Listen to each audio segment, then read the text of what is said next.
empruntez les chemins insoupçonnés que vous offre la vie. Ici Soraya et chaque mercredi, je vous emmènerai au cœur de nouvelles réalités. Au programme, auto-guérison, psychologie pratique, neurosciences, souveraineté intérieure et bien d'autres thèmes qui élargiront vos horizons pour vivre, mourir et renaître en toutes circonstances. Vous écoutez le podcast des chemins insoupçonnés. Bonjour chers auditeurs et je vous souhaite la bienvenue sur ce second épisode du podcast des chemins insoupçonnés. Eh bien, les poisons pour le corps, c'est la thématique de cet épisode-là, de cette nouvelle aventure sur ce chemin d'évolution, de transformation, mais aussi et surtout de connaissances qui nous permettent d'emprunter les plus beaux chemins qui s'offrent à nous, avec sérénité et confiance. Dans cet épisode, donc, je vais vous partager ce qui semble très important pour notre corps physique, mais aussi psychologique, à savoir les perturbations qui nous entourent, les obstacles dans le quotidien qui font en sorte que nous ne prenons pas soin de notre entité physique. Avant d'aller au-delà de toutes les identités que nous avons pris soin de construire et que nous avons embrassées lors des différents conditionnements de notre existence, eh bien nous avons tout de même une grande responsabilité, un grand pouvoir. Ce pouvoir-là, c'est cette responsabilité de prendre soin de ce qui nous est offert sur cette terre, à savoir à commencer par notre corps physique, mais aussi le circuit émotionnel à travers lequel nous pouvons expérimenter beaucoup de choses, mais aussi le mental qui lui est créateur, il est créateur de monde. La question est quel monde nous voulons créer à travers justement ce mental et ces perceptions. Dans un premier temps, je vais faire un petit tour des lieux, un petit constat qui est, je dirais, alarmant. Je crois que ce constat alarmant de l'état des lieux de la santé collective, et il faudra redéfinir un petit peu le terme santé, je pense que je le ferai dans l'un des prochains épisodes, dans l'un des épisodes justement de cette première saison. Eh bien, le constat, non seulement individuel, d'accord, lors de transition, de transformation et de changement, on peut constater un état individuel qui n'est pas forcément optimal, mais aussi un constat aussi collectif d'une perte, d'une détérioration quelque part de nos qualités, des qualités qui font que nous sommes programmés pour être en bonne santé, pour avoir un équilibre optimal. Et qu'est-ce qui fait alors que nous détériorons ce qui nous a été offert? Par ignorance, mais aussi par manque d'engagement. Je vous proposerai dans un second temps de prendre conscience à quel point se protéger, très important pour recouvrer nos qualités, nos capacités optimales. Se protéger, pour moi, c'est aussi se respecter. Et lorsqu'on n'a pas accès à ces connaissances innées, peut-être s'informer dans un premier temps de ce qui a été, de ce dont nous n'avons pas conscience. Les connaissances réelles ne se trouvent pas là où on croit. Il est temps de pouvoir rétablir cette guidance, bien qu'aujourd'hui l'information, certains disent nous sommes bombardés d'informations, mais il faudrait savoir où est-ce qu'on cherche, où est la source des informations, où se trouve la source des informations auxquelles nous voulons avoir accès, et pourquoi. Et ensuite, sommes-nous prêts? N'y a-t-il pas des étapes préalables avant d'avoir accès à des informations justes et à de réelles informations qui correspondent à notre état actuel? C'est ce que nous allons voir tout au long de cet épisode. Alors, sans plus tarder, nous allons démarrer.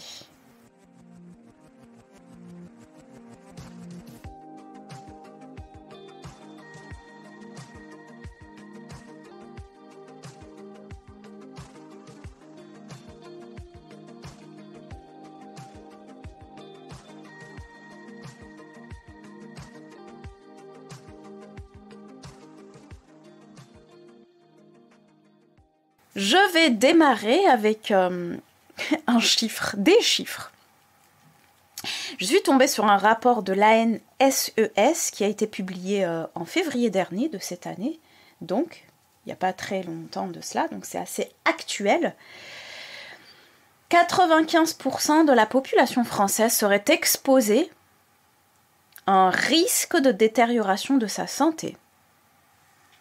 Un risque de détérioration de sa santé. Alors, le rapport évoque différentes raisons. J'en proposerai d'autres, je pense qu'elles ne sont pas les seules. Il évoque notamment les raisons du manque d'activité, un manque d'activité physique et un temps passé assis trop longtemps. Donc un temps passé assis trop important. Il est également spécifié que seulement 5% des adultes français, là j'ai pris uniquement la population française, j'aurais pu prendre d'autres statistiques, 5% des adultes français auraient une activité physique suffisante. Bon, la question est, quel est donc ce paramètre qui identifie une activité physique suffisante? Ça c'est une autre question. Mais 5% m'avaient l'air dérisoire. Donc voilà, les risques de détérioration de sa santé. Bon, il y a plusieurs choses à définir dans un premier temps. La santé, qu'est-ce qu'un risque, comment ils évaluent dans ce rapport-là les risques, qu'est-ce qu'on appelle une détérioration. Bon, là je pense qu'on serait plus ou moins tous d'accord. Moi, ce que je veux retenir dans ce rapport, c'est que premièrement, il n'est pas nouveau, même s'il date de cette année, d'il y a à peine quelques mois. Je crois que les sonnettes d'alarme ont été enclenchées depuis un certain temps. Seulement, pourquoi, à titre individuel, nous ne réagissons pas? Je pense qu'il y a plusieurs facteurs du fait que nous ne réagissons pas face à une détérioration de la santé, de notre santé. Je crois que une des réponses par rapport à ces facteurs-là serait les conditionnements que nous avons eus et une méconnaissance abyssale de non seulement notre mode de fonctionnement, du mode de fonctionnement optimal d'un corps physique, de comment fonctionne un mental, comment fonctionne la psychologie. Je crois qu'il y a un manque de connaissances, donc une ignorance abyssale, comme je l'ai dit, par rapport à ça, et une certaine méconnaissance des forces invisibles, des forces qui nous entourent et qui nous poussent à adhérer à ce qui ne nous correspond pas, à nous enlever, à nous retirer, en fait, non seulement nos connaissances, mais aussi quelque part à nous affaiblir. Pourquoi? Quelle est la raison? Je vous laisse vous faire votre propre opinion, vos propres recherches, si vous le désirez. Mais en tout cas, c'est un constat général, mondial. Là, je vais m'attarder, je me suis intéressée plus spécifiquement au cas de la France, qui est représentatif, bien évidemment, du monde, dans une certaine mesure, avec des spécificités, c'est sûr, mais dans le constat global, c'est véritablement une détérioration globale de la santé. Ça passe par la santé physique, mais aussi psychologique. Ma première question, souvent quand je vois ça, c'est à qui profite le crime? Pourquoi avons-nous autant perdu la connaissance de nous-mêmes? Mais nous-mêmes dans le sens, non pas dans le sens divin, non pas dans le sens comme entité appartenant à l'univers, non, juste la connaissance de notre mode de fonctionnement, juste des choses basiques de notre vie terrienne, que ce soit en termes d'alimentation, que ce soit en termes de, je ne sais pas, prise de décision, de choix relationnels, de choix professionnels, de choix d'activité, de choix de mode de vie, etc. Pourquoi les connaissances basiques des fonctionnements se sont en quelque sorte privatisées? Elles ont été privatisées quelque part. Et pour avoir accès à un semblant d'information, vous devez adhérer à un système lui octroyer votre pouvoir décisionnel, c'est-à-dire que c'est le système, hein, c'est le ministère de la Santé qui vous dit marchez, bougez, qu'est-ce qu'il y a encore, 30 minutes d'activité par jour, manger 5 fruits et légumes par jour, des choses, si l'on voit avec un peu plus de recul, aberrantes, infantilisantes, totalement aliénantes. Mais le pire, c'est qu'elles répondent à une certaine réalité. C'est que l'on attend toujours que Pierre, Paul, Jacques nous disent quel choix effectuer en termes de notre mode de vie. Donc ce constat général de fragilisation physique et psychologique, donc les deux vont de pair, peut avoir plusieurs origines. Est-ce que vous, par exemple, vous l'avez constaté?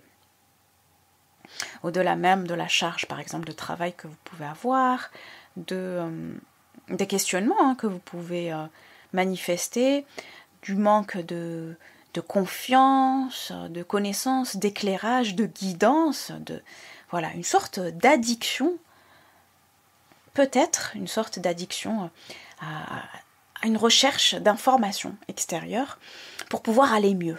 Voilà. Le but, c'est toujours d'aller mieux, d'aller bien, parce qu'on sent que quelque chose ne va pas en nous.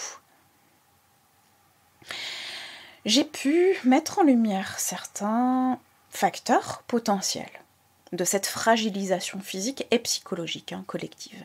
Et je tiens à souligner que cela ne date pas de 2020. C'est bien évidemment antérieur à 2020, même si certains aiment bien le répéter, en fait, l'utiliser comme raison, excuse. Oui, c'est un trauma collectif, un traumatisme collectif que nous avons subi. D'accord. Et donc, venez, on va prendre en charge, on va vous prendre en charge, on va prendre en charge votre santé, puisque nous sommes là pour votre bien.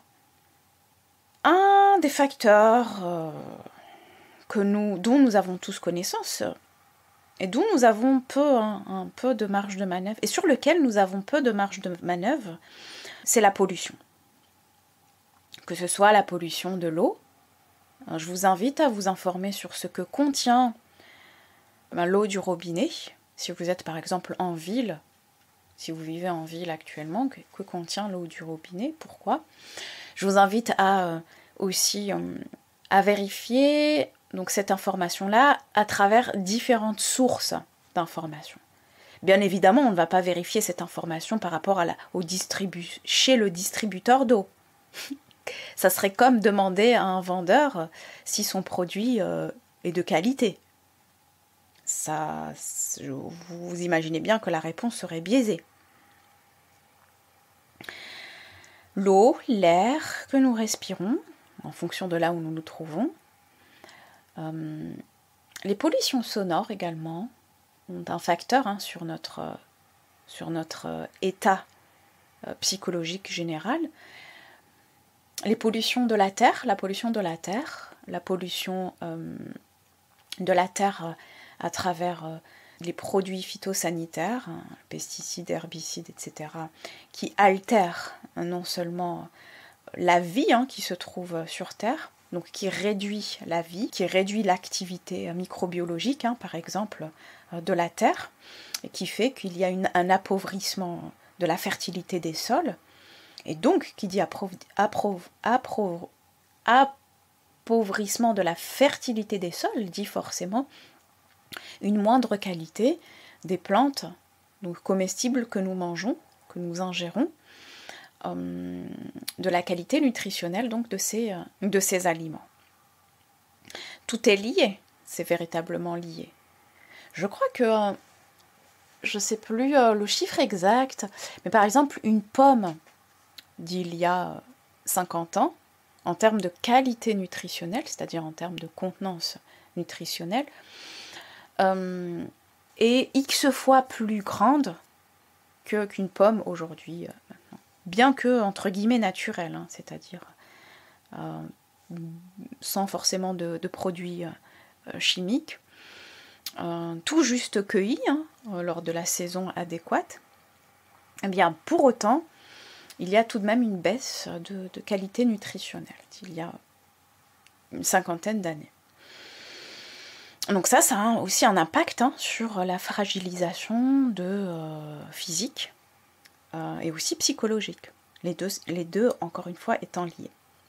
En parlant de pommes, de produits issus de la terre, eh bien l'alimentation est aussi un facteur de fragilisation.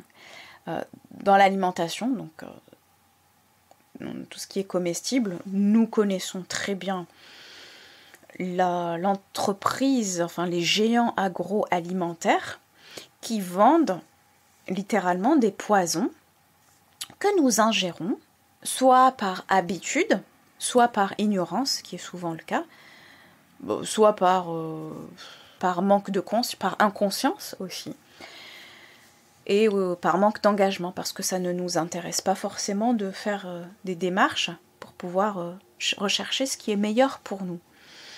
Je dirais que les conditionnements sont quand même assez forts, parce qu'en fonction de la famille, par exemple, de l'environnement dans lequel vous avez baigné, vous pouvez être sensible ou non, développer cette sensibilité, cette prise de conscience par rapport à l'alimentation, par rapport à ce que vous ingérez. Donc ça peut aider énormément de personnes à prendre des décisions, à faire des choix alimentaires. Donc l'alimentation a commencé par exemple par les sucres, les gras, les additifs perturbateurs endocriniens.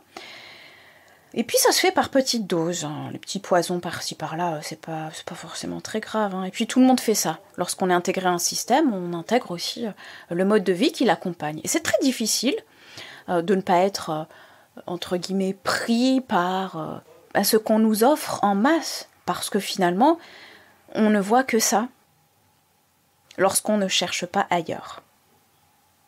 Il y a aussi la manière de faire, la manière de se nourrir, au-delà de la contenance. Regardez les fast-foods, l'américanisation non seulement des mentalités, mais aussi des modes de vie. Dans le rapport, il parlait de sédentarité. C'est un des facteurs, la sédentarité, donc le manque d'activité physique. Je dirais même l'excès de confort peut être un facteur aussi. Dans cette dégradation, l'excès de confort qui nous amène à être assistés dans les rouages du quotidien, dans les activités quotidiennes. Et c'est particulièrement, je trouve, lié au choix dont on dispose. C'est-à-dire que si je prends l'exemple, imaginez que vous êtes face à un escalator ou un escalier. J'aime bien le renvoyer dans le quotidien, vous voyez, parce que c'est dans les petits choix du quotidien peuvent finalement, à long terme, changer la donne, effectuer des changements importants par des petits choix comme ça dans le quotidien et que nous intégrons de manière naturelle par justement la répétition et qui effacent en fait la douleur des choix, des possibilités. Je faisais la référence entre un escalator et des escaliers. Pourquoi est-ce que le réflexe, souvent, d'une majorité, ce serait de prendre des escalators alors qu'il y a l'escalier? C'est le choix du moindre effort. Si par exemple vous n'avez aucun problème de santé, vous n'êtes pas chargé, mais vous prenez quand même un escalator. Eh bien, même si une fois, 2 fois, ce n'est pas tellement grave en soi, mais en fait, selon moi, ça installe quelque chose. Il y a un message que vous envoyez à vous-même lorsque vous faites ce genre de choix. Parfois, ne pas se laisser de choix, eh bien, lorsque l'on sait que ce choix est juste, la prise de décision est quasi immédiate. Mais bien évidemment, encore une fois, on est confronté à des forces extérieures qui nous poussent vers l'inconscience, quelque part. À qui profite le crime ? Je pense aussi qu'un des facteurs est justement le manque d'écoute et tous ces conditionnements. Le manque d'écoute de ses émotions, d'écoute de cette intuition, de fameuse intuition. Je l'ai évoqué au premier épisode, hein, les mystères des prises de décision. Derrière l'intuition, on parle souvent, comme je le disais, on parle d'intuition, il suffit de suivre son intuition, mais je le réitère parce que c'est aussi lié aux choix que nous faisons pour les meilleurs choix pour notre corps physique, sont souvent liés à un manque d'écoute. Si nous n'avons jamais été habitués à écouter les besoins du corps, les besoins intérieurs, l'intuition, notre cœur, notre instinct, et que nous avons été conditionnés à octroyer ce pouvoir-là, cette écoute-là à l'extérieur de nous, forcément, ce ne sera pas du tout bénéfique, puisque qui, mieux que nous, sait ce qui est bon pour nous, mais à condition d'avoir développé cette connaissance, cette guidance intérieure. Je parle pour des adultes qui devraient être normalement équilibrés. Donc il y a un manque d'écoute qui implique cette ignorance-là, et du jour au lendemain, on arrive avec ce mal-être, cette maladie, on ne sait pas faire le lien entre X, Y, Z, mon enfance, ce traumatisme, ce travail, ces relations, rien ne va plus. Les conditionnements, pourquoi j'ai fait les choix que j'ai faits, je n'ai jamais possédé quelque part les prises de décision, j'ai toujours été amenée à décider selon des critères autres que ce que j'aurais dû. Et donc je me retrouve aujourd'hui dans des situations forcément de mal-être, où les changements simples de la vie, les transformations inhérentes à nos évolutions, deviennent douloureuses. Et parfois nous ne faisons pas forcément le lien avec des choses basiques telles que le mode de vie. Donc à quoi bon méditer pendant 3 heures, acheter des livres de comment être heureux, comment faire ceci, comment faire cela, si les bases de l'environnement ne sont pas respectées. Les deux, encore une fois, sont liés. Bien évidemment, l'un n'est pas forcément plus important que l'autre, mais je crois que ce qui est le plus en notre pouvoir, ce sont les choix basiques du quotidien, d'alimentaire, les choix d'activité, les choix de parole, les choix de comportement. C'est toute cette petite choix du quotidien. Nous avons la capacité de nous renforcer, que nous avons la capacité d'aller au-delà des forces extérieures qui nous sont imposées, et souvent ce sont des forces destructrices. On parle de trauma collectif, des choses qui impactent les individus qui choisissent d'être impactés quelque part. Je ne parle pas de la situation en elle-même, je parle de la perception et de l'impact de la situation, des situations que nous pouvons rencontrer collectivement. Donc si on s'identifie, si on peut parler aussi ici un des facteurs d'identification, les identifications, à quoi je m'identifie ? Si mon identité a été telle toute la vie et que du jour au lendemain cette identité est remise en question, qu'est-ce que je fais ? Qui suis-je ? Où vais-je ? Pourquoi ? Ce sont, certains appelleraient ça des prises de tête.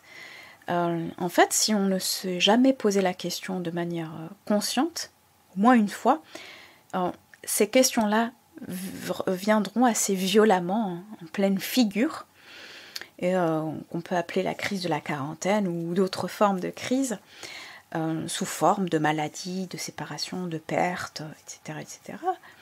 Tout simplement parce que nous n'avons jamais pris le temps de nous connaître. Et quand je dis nous connaître, ça commence par le mode de fonctionnement, qui est la base, mais qui n'est pas nous, avant d'aller au-delà de cette connaissance. Donc cette fragilisation physique et psychologique, selon moi, est aussi liée à une banalisation des poisons pour les enfants. Pourquoi est-ce que je parle de banalisation des poisons pour les enfants ? Ce que je considère comme étant un des poisons pour les enfants le plus grand, c'est véritablement le sucre, qui est un produit addictif et qui est une sorte de drogue légale. Donc qui amène à suractiver dès le très jeune âge le circuit de la récompense, surtout avec des comportements malheureusement éducatifs qui vont intégrer des habitudes dans le circuit de la récompense. Souvent, la récompense va être douce et sucrée. Ou même par exemple le réconfort, lorsqu'ils sont réconfortés, parfois on réconforte les enfants, tiens, avec du chocolat, avec un bonbon, avec ceci, avec cela. Lorsque un enfant est en demande, hein, avec un besoin qui n'est pas forcément respecté, écouté, entendu, on va se débarrasser avec ce réconfort sucré. Donc, imaginez le processus qui est activé durant ces moments-là et qui se reproduisent au fur et à mesure de l'âge adulte et qui se renforcent. Donc après, il ne faut pas s'étonner qu'il y ait des personnes qui soient addictes à certaines substances parce que ce circuit de la récompense, lors je ne sais pas moi, d'une émotion, d'un déplaisir, d'une contrainte, on va être amené à aller rechercher le plaisir. Et dans notre mémoire, si nous avons associé le réconfort, la recherche de plaisir à cet aliment sucré, nous sommes plus amenés à en devenir addicts et malheureusement donc emprisonnés. En plus de toutes les répercussions physiques qu'on connaît, je ne vais pas du tout parler du diabète, de toutes les maladies qui sont banalisées, de tous ces maux-là qui sont banalisés, les inflammations, les dents aussi, enfin tout ce qui est hygiène bucco-dentaire. Et c'est vraiment perturbant de voir à quel point les comportements alimentaires en fait sont intégrés. Ces poisons sont intégrés dans toutes les sphères du quotidien, de sorte à ce que si vous êtes par exemple un parent, c'est très difficile. Bon, déjà c'est une source de facilité. Hop, je prends le gâteau, je le mets dans ton sac, c'est ton goûter. Et c'est très difficile aussi par exemple lorsque à l'école, on ne fournit que ça aux enfants, que tous les copains, copines ont ce genre une alimentation très pauvre. On ne peut pas rechanger les bases de la société. Mais pourquoi est-elle comme ça? Par qui est-elle devenue comme ça? Quelles sont ces forces-là? N'êtes-vous qu'un pion qui obéissait à je ne sais quelle force invisible et qui détériore votre vie et la vie de vos enfants? C'est des questions que je me pose, que je constate qui ne sont pas du tout à l'ordre du jour, qui ne sont pas forcément à l'ordre du jour, parce que vous savez, ça remet en question beaucoup d'autres choses, n'est-ce pas? Et ça implique une responsabilisation, ça implique une désidentification, ça implique énormément de choses. Donc, nous préférons lâcher, rendre les armes quelque part, et se laisser aller là où le courant nous mène. Une fois, j'ai assisté à un tournoi de foot, ça m'avait marqué cette situation-là, et c'est là où j'avais pris conscience à quel point la commercialisation des poisons était enracinée dans notre quotidien, dans notre mode de vie. À la fin d'un tournoi de foot de mes neveux, je me souviens, j'avais assisté, et c'était à côté de Toulouse. Et à l'époque, donc ils avaient le petit tournoi des enfants qui était organisé par l'association, par des parents bénévoles, etc. Et puis à la fin, il y avait un énorme goûter sur la table qui les attendait. Donc après, voilà, l'effort, on récompense tout le monde, perdant, gagnant. Le plus important, c'est de participer. Et voici notre récompense et puis aussi notre récupération. Récupérer de l'énergie. Et bien sur la table, il n'y avait rien d'autre que des gâteaux, donc achetés dans les emballages, des chocolats, des bonbons, encore des gâteaux, madeleines et compagnie. Donc des produits industriels sucrés, sans compter les boissons sucrées, les faux jus sucrés, etc. Je me suis dit, mais tiens, même dans un environnement donc, de sport, le sport, la santé, le bien-être, voilà, il y a quand même des bases minimales alimentaires. on pourrait quand même faire un petit effort à ce niveau-là. On pourrait peut-être se dire qu'il y a une certaine conscience à ce niveau-là. Pas du tout. Déjà, premièrement, on ne se posait même pas la question. Mais absolument pas. Et puis, c'est aussi plus facile. Et je me suis dit, mais pourquoi ce ne serait pas aussi normal de mettre des fruits, un tas de fruits, des fruits frais, des fruits secs, des oléagineux, etc., qui ont une composante nutritionnelle très riche, justement même pour les sportifs, pour la récupération, très riche en acides gras, et puis même le sucre, on le trouve évidemment dans les fruits, mais surtout aussi dans les fruits secs, qui sont très riches en sucre, mais comme on dit, c'est du bon, ça vient de fruits, directement. Eh bien non, alors je me demandais pourquoi, voilà. Encore une fois, la réponse, ce serait certainement les conditionnements, peut-être qu'une des réponses aussi serait le prix. Je ne sais pas, on choisirait entre des fruits qui sont peut-être un peu plus onéreux au niveau du prix. Donc on préfère acheter des poisons moins chers plutôt que de valoriser sa santé. Après tout, nous avons la sécurité sociale, nous serons soignés de toutes nos maladies, nous sommes assurés, nous avons des mutuelles, etc. Donc il n'y a aucun problème, on nous prendra en charge pour notre futur. Donc à quoi bon dépenser de l'argent, autant le garder pour autre chose. Je caricature, mais c'est un peu ça, la prise de conscience que j'avais eue. J'en avais conscience, bien évidemment, ailleurs, mais je ne sais pas pourquoi cette fois-ci, c'était devenu comme une évidence. Être intégré à une société malade n'est pas forcément un signe de bonne santé. Donc là, les enfants, imaginez votre enfant, pour qu'il s'intègre, il faut qu'il s'intègre aussi à ce genre de propositions. Et puis il faut qu'il s'adapte, il faut qu'il devienne un peu normal, c'est-à-dire fragile physiquement et psychologiquement, un peu comme tout le monde. Sinon, je devrais faire vraiment des efforts supplémentaires pour pouvoir le rééduquer. Et les enfants, mais aussi les plus jeunes, puisque d'après une enquête qui a été réalisée par la Fondation Jean Jaurès, écoutez bien, 30% de l'ensemble de la population indique être moins motivé qu'avant.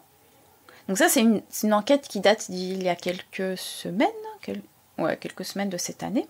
Je n'ai plus la date exacte, mais on peut le retrouver sur le site de la Fondation Jean Jaurès.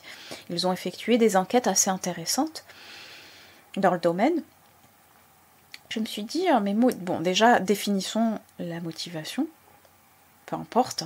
Donc peut-être être enclin à agir, peu importe le type de motivation, peu importe le domaine. Je pense que c'est aussi lié à une sorte de fatigue. Les gens sont de plus en plus fatigués, les jeunes. Et écoutez bien, donc dans cette population-là, ça c'est la population globale, mais si on prenait uniquement la tranche d'âge des 25-34 ans, on constaterait que 40% d'entre eux sont moins motivés, contre seulement 21% des plus de 65 ans. C'est-à-dire que on croirait que la fatigue, la démotivation, le manque d'entrain viendrait avec l'âge.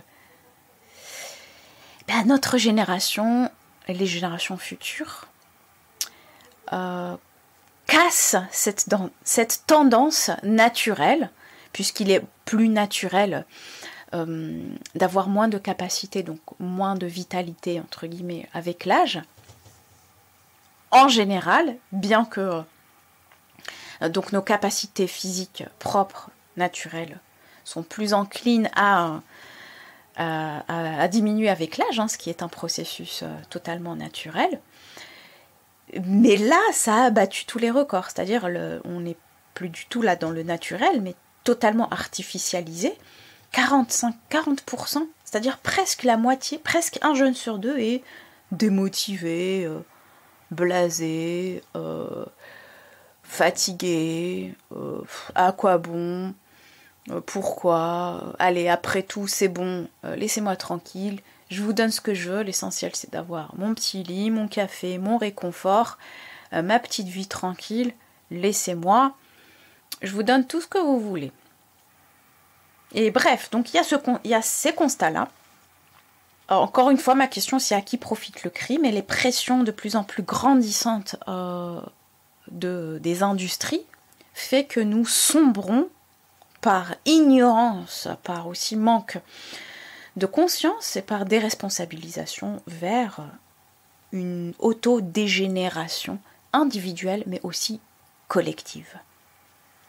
Après ce constat alarmant, ce constat noir, certains diraient négatif, ce constat peut-être pessimiste, eh bien, il faut bien constater, il faut bien voir la réalité, certaines réalités en face, pour pouvoir y apporter des réponses adéquates.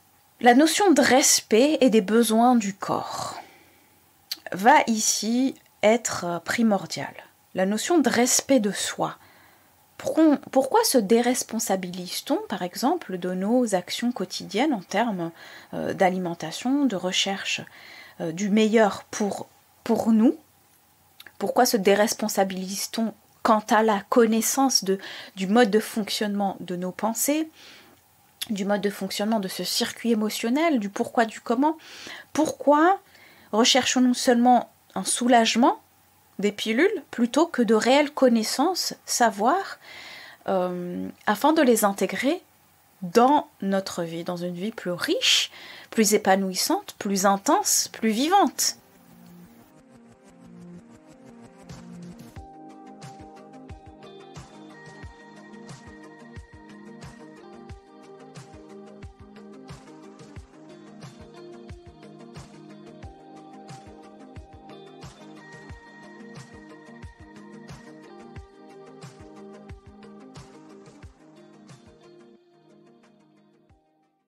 Donc ici, la notion des besoins du corps sont essentiels. Dans cette partie-là, je vais aborder l'importance de se protéger, de se respecter et de s'informer aussi. Si vous ne connaissez pas naturellement les besoins de votre corps, alors d'autres s'en chargeront.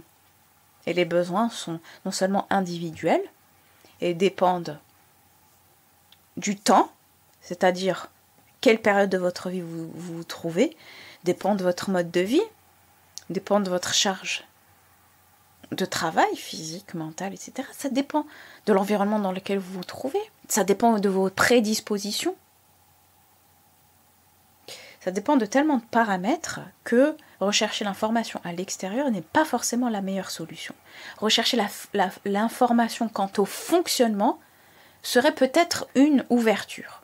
Comment ce corps fonctionne et comment je pourrais l'expérimenter. Donc ici, l'expérimentation va prendre une part très importante dans la guérison, dans la recherche d'amélioration, dans la sérénité, dans ces évolutions et ces transformations.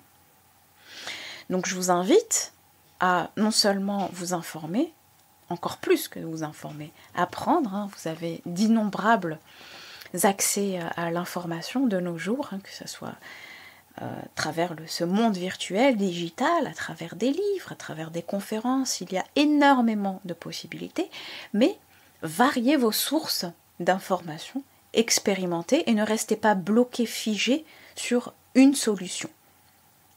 Expérimentez-la et n'hésitez pas à aller explorer d'autres sphères. Si je devais prendre mon exemple par rapport à l'alimentation, alors c'est quelque chose dont je parle très peu. Je trouve que c'est très ennuyeux qu'on me demande si je suis végane, c'est quoi mon type alimentaire, est-ce que je suis végane, végétarienne, qu'est-ce que je mange pas. Je trouve que c'est un sujet très ennuyeux. Voilà, c'est pour la raison pour laquelle je ne partage pas forcément ça. Des personnes veulent s'identifient, s'étiquettent, oui. Se mettre des étiquettes dans des groupes comme étant vegan ou je ne sais quoi d'autre. Si je mange ou non tel aliment, premièrement, cela me regarde. Deuxièmement, ce n'est pas encore une fois intéressant. Ce n'est pas intéressant. Alors bien évidemment, en général, quand on me pose la question, c'est lors d'invitation, si je suis invitée, il y a des allergies, des précautions à prendre. Et je pense qu'aujourd'hui, on met en place ce genre de précautions parce qu'on voit ça comme une offense de ne pas demander à la personne si elle ne mange ou pas ce genre d'aliments. Ou alors aussi peut-être parce qu'il y a de plus en plus d'allergies, de plus en plus de revendications aussi. Moi, je n'ai aucun problème avec ça. Je sais que j'ai établi un mode qui m'est spécifique, qui me met aussi en marge par rapport à une certaine socialisation. Ça, je n'ai aucun problème avec ça. Donc, je préfère être marginalisée socialement, mais être plus enclin à expérimenter la vie de manière optimale, si possible. Donc, je ne l'ai pas fait du jour au lendemain. Je l'ai fait selon certaines connaissances, en apprenant le mode de fonctionnement, en m'écoutant énormément, en expérimentant. Et puis aussi, le fait d'avoir un mode de vie très changeant. J'ai un mode de vie assez changeant. Qui fait que je ne suis pas figée dans un certain type d'habitude alimentaire, je dirais. J'ai une capacité adaptative, mais jusqu'à un certain point. Là, par exemple, je viens de revenir du Royaume-Uni. Je disais que je ne venais pas forcément m'adapter à tout. Je reviens du Royaume-Uni et j'étais dans un environnement, on va dire, standard, normal, avec peu de mouvements physiques, comme à mon habitude, hein, où par exemple je peux travailler en plein air. Là, j'étais plus un travail, voyez, digital, sur Internet, plus mental, intellectuel, qui faisait en sorte que durant cette période, j'avais certains objectifs qui faisaient que j'avais un mode de vie spécifique et donc je devais programmer par exemple de l'activité parce que je sais que c'est essentiel à mon équilibre et que ce corps en a besoin. Il y a d'autres périodes où je ne programme absolument rien. Mon mode de vie ou le travail que j'effectue, ou les voyages, etc., font que je suis déjà dans une certaine mouvance et qu'il n'est pas nécessaire de programmer, par exemple, une activité sportive à tel moment. Bon, sauf si c'est pour bien évidemment, si ça a des fins ludiques, de jeu, de relationnel, ça c'est une autre histoire. Mais voilà, en termes alimentaires, je sais que j'ai aujourd'hui une connaissance accrue de la manière dont je fonctionne, dans mes besoins. J'ai développé une écoute très subtile de ce corps-là, de ses besoins, et je sais exactement ce qui ne me fera pas du bien, ce que d'ailleurs j'ai retiré dans mon champ de possibilités, qui ne font plus du tout partie de mon monde. Il y a d'autres choses qu'en fonction de l'activité, de l'endroit, encore une fois où je me trouve, je vais m'adapter, mais ça va m'être propre. Il n'y a ni nom, je ne me donne aucun nom, aucune étiquette, aucun groupe, je n'appartiens à aucun groupe social alimentaire, je ne revendique absolument rien. J'ai simplement développé une écoute accrue de ce corps, de ses besoins, et surtout, j'ai expérimenté selon différents milieux, différentes activités, différentes tranches d'âge et différents états intérieurs, ce qui me correspond à chaque moment. Il y a des principes généraux auxquels je ne déroge pas, et je pense que ce sont un peu, je dirais même des principes universels à l'être humain, mais il n'y a pas forcément de règles, il y a des principes généraux qui sont intrinsèques au fonctionnement et aux besoins d'un être humain, mais il y a les règles qui sont inhérentes peut-être à la culture, à l'environnement, auxquelles je n'adhère pas forcément. Donc selon moi, la connaissance et l'expérimentation sont des outils essentiels. Quand je dis qu'il y a par exemple des principes universels, et quand je dis la connaissance, c'est par l'écoute, c'est aussi vous informer. Je vous parlais des sources d'information tout à l'heure. Je peux vous conseiller un livre pour ceux qui sont intéressés de savoir un petit peu ce qui se passe dans l'environnement global et là où on se trouve, et le fait de ne pas sous-estimer ces choix-là, de se dire c'est pas grave, après tout, voilà. Il y a beaucoup de choses qui se passent Et je me souviens que j'avais lu un livre qui m'a confirmé certaines intuitions, qui est Le complot mondial contre la santé, de Claire Séverac.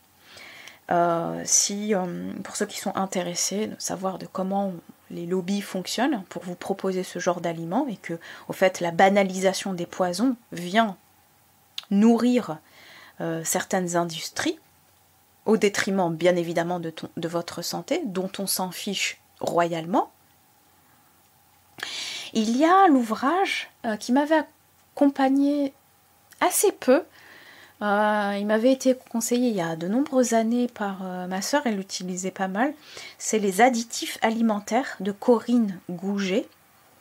En fait, ça a établi une liste de tous les additifs perturbateurs endocriniens. Je crois que même il est actualisé, puisque il y a aussi une actualisation des additifs qui se mettent par rapport à des nouveaux additifs qui sont rajoutés dans certains aliments. Mais aussi une actualisation par rapport aux recherches qui sont effectuées sur ces additifs, qui sont pour la plupart perturbateurs endocriniens, et je vous invite à vous informer sur à quoi correspondent les perturbateurs endocriniens. Et puis il y en a un aussi qui m'avait accompagnée tout au début sur mon parcours de guérison, c'est l'intestin, notre deuxième cerveau. Comme je dis, aujourd'hui l'information est partout, mais voilà, les apprentissages sont très peu mis en application. C'est drôle lorsqu'on intègre une information aussi importante, par exemple, de ne pas la mettre en application tout de suite. Bon, dans certains domaines, vont tout de suite mettre en application des informations qui semblent être révolutionnaires dans notre monde, même individuel, qu'il soit intérieur ou extérieur, mais d'autres informations auxquelles nous pouvons donner une certaine importance, mais dont on n'appliquerait pas les fondements. Alors, ça reste des informations, donc ce n'est pas des connaissances. Ce n'est absolument pas des connaissances, étant donné que si c'était des connaissances, elles auraient été intégrées totalement à notre corps, à nos mémoires, et donc à notre vie, à nos comportements. Tant que nous n'avons pas intégré des attitudes, des comportements, des manières de voir, de penser, des perceptions, cela signifie que ce sont uniquement des informations. Et les informations, ce n'est pas la connaissance. Les informations que l'on peut acquérir, et qui sont pour beaucoup très très très intéressantes aujourd'hui, ne sont pas encore des connaissances intégrées. Voilà. Le plus important, encore une fois, c'est de l'intégrer, l'expérimenter, et d'en faire l'expérience par le corps, et d'en faire l'expérience intérieure, et de l'inclure en nous. Donc, dans tous les changements que nous pouvons avoir, auxquels nous pouvons faire face, les transformations, les changements, etc., il y a ces aspects également à prendre en considération. Puisque, par exemple, la qualité de l'environnement dans lequel nous vivons, l'alimentation ou autres, vont avoir des répercussions sur notre mental, sur la clarté mentale dans laquelle nous pouvons nous retrouver, nous trouver, et qui va être essentielle dans les prises de décision. Encore une fois, j'en ai parlé dans l'épisode 1, les prises de décision dans le quotidien vont être liées à toute autre chose que le mental, bien autre chose que le mental, mais lorsque le mental intervient, lorsqu'il met en place des stratégies, des actions à prendre, si l'on n'a pas une certaine clarté d'esprit pour pouvoir discerner ce qui nous semble plus juste ou non, nous ne faisons pas les bons choix pour nous. Et d'autres personnes feront ces choix-là, et encore une fois, ce ne seront pas les meilleurs pour vous, bien au contraire. Et pour ça, après la prise de décision, vient le passage à l'action, et surtout l'implication dans ce cheminement, dans cette responsabilisation de notre quotidien, des choix que nous pouvons faire pour notre environnement intérieur, mais aussi extérieur. Ça implique de l'engagement vers une certaine direction. Ce n'est pas juste des morceaux à droite à gauche, des petits sparadraps à droite à gauche, des petites pilules qu'on prend à droite à gauche. Non, si c'est un engagement envers une sorte de pacte, d'alliance que l'on fait avec nous-mêmes, à partir d'aujourd'hui, je me respecte et je ferai en sorte de mettre toutes les chances de mon côté pour pouvoir vivre pleinement. Et ça, cet engagement envers nous-mêmes, je pense qu'il est fondamental avant d'entreprendre n'importe quelle recherche d'information, n'importe quel changement. Je crois que cette alliance-là est fondamentale, et ce, même au niveau relationnel ou autre, professionnel, etc., etc. C'est réellement le respect de soi, et qui va impliquer par la suite se protéger de ce qui ne nous convient pas et ce qui est néfaste et destructeur pour nous. Donc tous ces changements-là, cet engagement-là, va impliquer de la discipline, quelque part. Au début, on peut la voir comme de la discipline, mais c'en est une. C'est une bonne discipline. La structure est bonne, surtout dans un environnement qui ne nous permet pas de nous prendre en charge, voilà, qui nous décharge quelque part de certaines responsabilités, mais encore une fois, pas dans le bon sens. L'écoute, les connaissances, l'expérimentation, et puis aussi rester ouvert. Comme je disais tout à l'heure, je parlais d'alimentation. Je vous raconterai un jour l'anecdote de la secte de crudivores dans laquelle j'ai fait un petit bout de chemin. Donc voilà, on découvre quelque chose par rapport au crudivorisme. Aujourd'hui, on appellerait ça plutôt alimentation vivante. C'est le fait de s'alimenter d'une certaine manière, qui est très pertinente, selon moi. Mais c'est ce que les êtres humains en font, en fait. C'est un peu le côté dictatorial imposé. Même dans les bonnes choses, entre guillemets, elle se détériore parce qu'on l'amène d'une certaine manière et qu'on la transforme en règle absolue, en vérité absolue. Donc restez ouverts par rapport au changement qui s'effectue, parce que vos prises de conscience ne sont pas forcément vos prises de conscience d'aujourd'hui, ne sont pas forcément les prises de conscience d'hier et de demain, et donc ne sont pas forcément les prises de conscience de votre entourage, et plus largement des gens, ce qu'on appelle les gens, la population en général. Donc restez ouverts, restez indulgents, parce que pour toutes ces raisons-là, et surtout ouverts, ne restez pas figés dans, par exemple, une expérience qui vous a servi, ou un outil, une méthode qui vous a fait du bien, qui a modifié, changé énormément de choses en vous. Ne restez pas figés. Tout cela implique une réorganisation de son quotidien. Quand je parlais d'engagement tout à l'heure, est-ce que vous êtes prêt à réorganiser votre quotidien ? Par exemple, si vous avez des enfants, eh bien, je sais pas moi, réapprendre à cuisiner avec eux, leur réapprendre d'autres saveurs, d'autres préférences, même si ce n'est pas évident et que vous risquez de fonctionner, de marcher à contre-courant par rapport à ce que, je sais pas, l'environnement dans lequel ils se trouvent. Donc réorganiser son quotidien par rapport à ce qui vous semble le plus important pour vous, votre quotidien, votre environnement, ce sur quoi vous avez la main mise. Aussi réorganiser vos relations, les relations que vous avez, que ce soit dans l'intimité, dans votre vie personnelle et plus largement, dans les liens que vous pouvez créer dans je sais pas moi, de votre dans vos diverses activités par exemple, quel type de relation vous désirez, émanant de vous, quel type de réponse dans vos relations. Et voilà, une réorganisation des habitudes, et Dieu seul sait à quel point les habitudes, malheureusement, collent à la peau.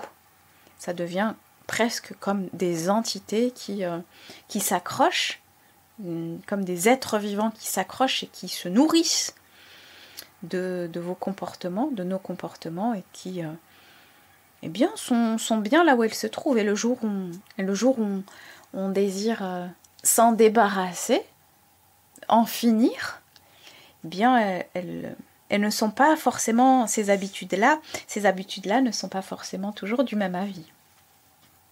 Qui sera la priorité dans ces prises de décision ? Pour vous. Est-ce que ce sont les habitudes? Est-ce que ce sont les mondes qui ont été créés, toutes ces forces-là destructrices et sources de perdition? Et je pèse mes mots, je pèse vraiment mes mots, parce que justement, je tiens ici à souligner l'anormalité de la normalité. L'être humain a tendance à accepter, à tout accepter, même de vivre en enfer.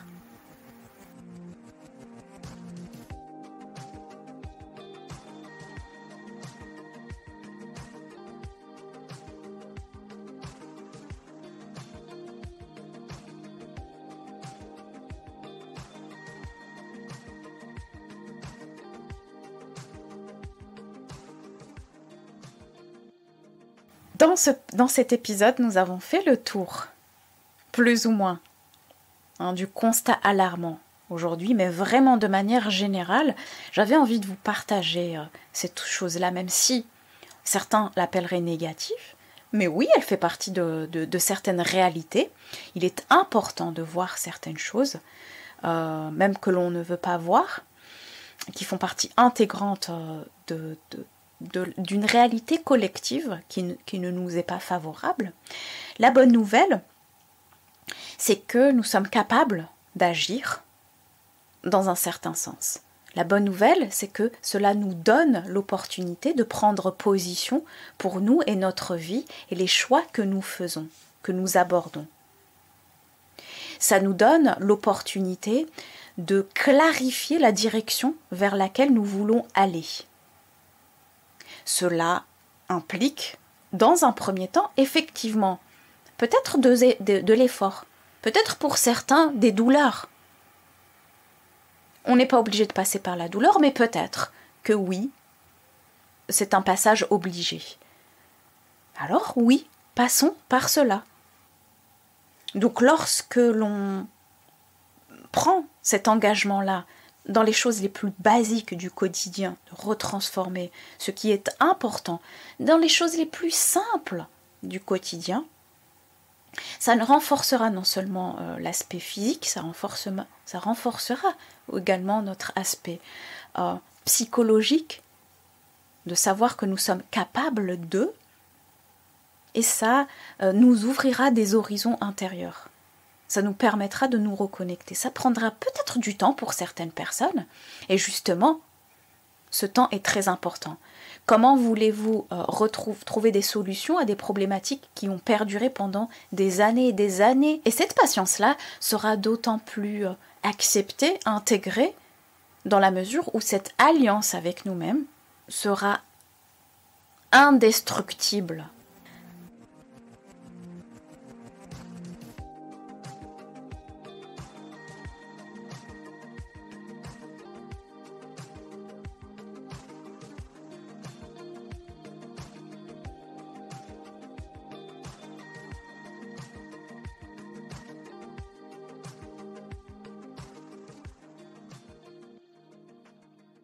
Et voilà pour la fin de cet épisode sur les poisons pour le corps. Les poisons, essayons d'identifier, de mettre en lumière les poisons quotidiens qui nous sont offerts, malheureusement. Et pour cela, informons-nous, portons attention sur nos actions quotidiennes, nos choix quotidiens, dans tous les domaines de notre vie. Nous nous rendrons compte que plus nous nous déresponsabiliserons de certains domaines de notre vie, plus ces poisons deviendront banals dans notre quotidien.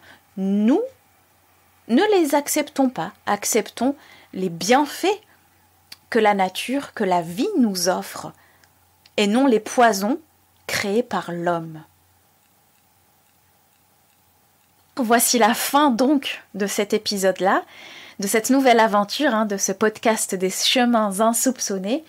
Je vous retrouverai avec plaisir lors de notre 3e épisode, donc notre prochain épisode, qui traitera des mots qui guérissent. À tout de suite pour le prochain épisode.